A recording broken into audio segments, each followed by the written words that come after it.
दोस्त, एक सवाल पूछता हूँ। जब एक परिंदा एक पेड़ की डाली पर बैठता है तो क्या वो उस पेड़ की डाली पे भरोसा करता है या फिर अपने पंखों पे? तूने हजारों परिंदों को पेड़ की डालियों पर बैठे देखा होगा, लेकिन अगर उस पेड़ की डाली कमजोर हो या फिर टूट जाए तो क्या वो परिंदा नीचे गिर जाता है? कभी देखा है ऐसा? नहीं, वो उड़ जाता है, क्योंकि उसे उस डाली से ज्यादा भरोसा अपने खुद के पंखों पर है। ठीक उसी तरह जिंदगी में भी कभी कभी रास्ते खराब आते हैं, मोड़ बदल जाते हैं। ऐसे में खुद को नीचे नहीं गिराते, बल्कि अपने काबिलियत पे भरोसा करके दोबारा उठ खड़े होते हैं। बहुत आसान होता है इस उम्मीद के साथ चलना कि सब सही हो जाएगा, जब जिंदगी में सब पहले से ही सही हो। मुश्किल तो तब होता है इसी उम्मीद को जकड़े रखना जब जिंदगी चुनौतियां बरसाती है। लेकिन यही तो वो वक्त है जब भरोसा रखना है, उम्मीद रखनी है, क्योंकि उम्मीद का मतलब है अपने अनदेखे कल पर भरोसा करना, अपने खुद की काबिलियत पर भरोसा करना। उम्मीद ही है सबसे पहला कदम, अपने आप पे, अपनी काबिलियत पे भरोसा करना और यकीन करना कि सब कुछ सही हो जाएगा। भरोसा कर, हर वो चीज़ जो इनाम देगी वो मेहनत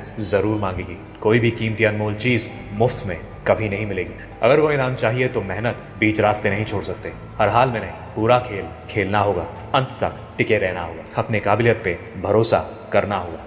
all time greatest diver Greg Louganis का एक किस्सा है। 1988 के ओलंपिक्स में जैसे ही गोल्ड मेडल के कंपटीशन में ग्रेग लॉगिन्स डाइव मारते हैं तो उनका सर तेजी से जाकर डाइविंग बोर्ड से टकरा जाता है। पूरे स्टेडियम में पूरी तरह सन्नाटा छा जाता है। सब पानी के अंदर घूर घूर कर देखने लगते हैं कि आखिर हुआ क्या। ग्रेग पानी से बाहर आते हैं। मेडिकल टीम फौरन आकर चेक करती है कि सब कुछ ठीक है या नहीं। मालूम पड़ता है कि सर पे बहुत गहरी चोट आई है। सभी को लगता है कि ग्रेग आज कंपटीशन से बाहर हो जाएंगे। सबको ऐसा ही लगता है, सिवाय खुद ग्रेग को। 35 मिनट के बाद ग्रेग दोबारा डाइविंग बोर्ड पे वापस आते हैं। उनके चेहरे पे टेंशन साफ दिख रहा होता है, लेकिन फिर भी एक लंबी सांस लेते हुए ग्रेग गोल्ड मेडल हासिल करने के लिए दोबारा डाइव मारते हैं। और जानता है दोस्त कि अंजाम क्या होता है? 1988 का वो गोल्ड मेडल ग्रेग अपने नाम कर जाते हैं। अगर उस चोट के दर्द से वो उठते ही नहीं, दोबारा कोशिश ही नहीं करते, तो शायद आज वो गोल्ड मेडल कोई और ले जाता। Pain is temporary, success is permanent. उनके सर पे जो चोट लगी उसका दर्द बस कुछ ही दिन रहा होगा, लेकिन वो जो गोल्ड मेडल उन्होंने जीता वो पूरे इतिहास में उनका नाम दर्ज कर गया होगा। अंधेरे के, चुनौतियों के, अपने दुश्मनों के सामने कभी भी घुटने नहीं टेकते। बहुत बार तू गिरा दिया जाएगा, मगर तू फिर उठेगा। अगर तुझे वो इनाम चाहिए तो तुझे उठना होगा। जब तू अपनी पूरी ताकत नहीं लगाएगा तो तू अपनी असली काबिलियत कैसे जान पाएगा? और अपनी असली काबिलियत जब तक नहीं जान पाएगा तो तू उस इनाम का हकदार कैसे बनेगा? दुनिया से आगे निकलने के लिए तुझे दुनिया से बेहतर बनना होगा। दूसरों से ज़्यादा मेहनत करना होगा, दूसरों से ज़्यादा खुद पे भरोसा करना होगा, दूसरों से ज़्यादा सीखना होगा, दूसरों से ज़्यादा कुर्बानियाँ देनी होंगी। Boxing world champion Muhammad Ali, जब एक इंटरव्यू में उन्होंने ये कहा कि वो रोज़ाना 8 से 10 घंटे बॉक्सिंग प्रैक्टिस करते हैं, तो इस पे इंटरव्यू ने उनसे ये पूछा कि सर इतने घंटे प्रैक्टिस आप थकते नहीं है क्या? आराम करने का मन नहीं करता? इस पे मोहम्मद अली ये कहते हैं कि करता तो बहुत है, लेकिन दो ऐसी बातें हैं जो हर वक्त मेरे दिमाग में घूमती रहती हैं, जो मुझे कभी भी आराम नहीं करने देती। पहला ये कि मुझे लगता है कि अगर मैं आराम कर लूँ तो कहीं उस वक्त में मेरा कॉम्पिटिटर प्रैक्टिस करके मुझसे ज़्यादा स्ट्रांग ना हो जाए। और दूसरी बात ये कि अगर मैं थक गया हूँ और मुझे आराम करने का मन कर रहा है तो जाहिर है कि मेरा कॉम्पिटिटर भी तो प्रैक्टिस करके थक गया होगा। हो सकता है वो भी इस वक्त आराम करने का सोचे,